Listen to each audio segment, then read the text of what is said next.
Sugar മാത്രം നോക്കിയിട്ട് പ്രമേഹം ചികിത്സിക്കുക എന്ന് പറഞ്ഞാൽ അത് ഡേഞ്ചർ ആയിട്ടുള്ള ഒരു കാര്യമാണ്. കാരണം ഒരുപാട് കാര്യങ്ങൾ അതിൽ മിസ്സായി പോകും. നിങ്ങളൊരു പ്രമേഹമുള്ള ആളാണെങ്കിൽ നിങ്ങളെ ഷുഗറിനല്ല നിങ്ങൾ ട്രീറ്റ് ചെയ്യേണ്ടത്. അതായത് നിങ്ങളെ ടാർഗറ്റ് എന്ന് പറഞ്ഞാൽ മരുന്ന് കുടിച്ചിട്ട് ഷുഗർ നോർമലാക്കുക എന്നുള്ളത് മാത്രമല്ല. ഒരു ഡയബറ്റിക് രോഗിനെ ചികിത്സിക്കുന്നത് എന്തിനാന്ന് വെച്ചാൽ ആ ഒരു രോഗിൻ്റെ ഓർഗൻ സപ്പോർട്ട് ചെയ്യാൻ, അല്ലെങ്കിൽ ഓർഗൻ്റെ ഹെൽത്ത് മെയിൻറ്റെയിൻ ചെയ്യാൻ വേണ്ടിയിട്ടാണ്. ഓർഗൻ എന്ന് പറഞ്ഞാൽ ഹാർട്ട്, അതുപോലെ തന്നെ കിഡ്നി, അതുപോലത്തെ ഓരോരോ അവയവങ്ങളുണ്ട്. ഈ ഡയബറ്റീസിൻ്റെ പ്രധാന കോംപ്ലിക്കേഷൻ എന്ന് പറഞ്ഞാൽ ഈ അവയവങ്ങൾ ഡാമേജ് വരുന്നതാണ്. അപ്പോൾ അതുകൊണ്ട് തന്നെ ഡയബറ്റീസിൻ്റെ ചികിത്സ എന്ന് പറഞ്ഞാൽ ജസ്റ്റ് ഷുഗർ കുറച്ചിട്ട് 100 110 ആക്കലല്ല.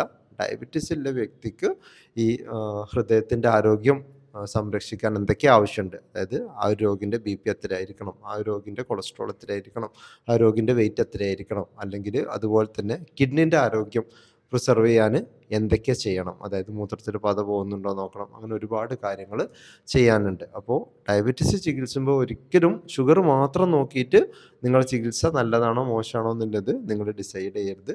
നിങ്ങളെ ഹൃദയത്തിൻ്റെ ആരോഗ്യം സംരക്ഷിക്കാൻ വേണ്ടിയിട്ട് നിങ്ങൾ എന്തൊക്കെ ചെയ്യുന്നു, നിങ്ങളുടെ കിഡ്നിൻ്റെ ആരോഗ്യം സംരക്ഷിക്കാൻ എന്തൊക്കെ ചെയ്യുന്നു എന്നുള്ള കാര്യം കൂടെ ഡയബറ്റീസിൻ്റെ ചികിത്സയിൽ ഉൾപ്പെടുത്തി ചെയ്യുമ്പോഴാണ് അതൊരു കംപ്ലീറ്റ് ആയിട്ടുള്ള കറക്റ്റ് ആയിട്ടുള്ള ചികിത്സയായിട്ട് അത് മുന്നോട്ട് കൊണ്ടുപോകാൻ വേണ്ടിയിട്ട് നമുക്ക് സാധിക്കാം.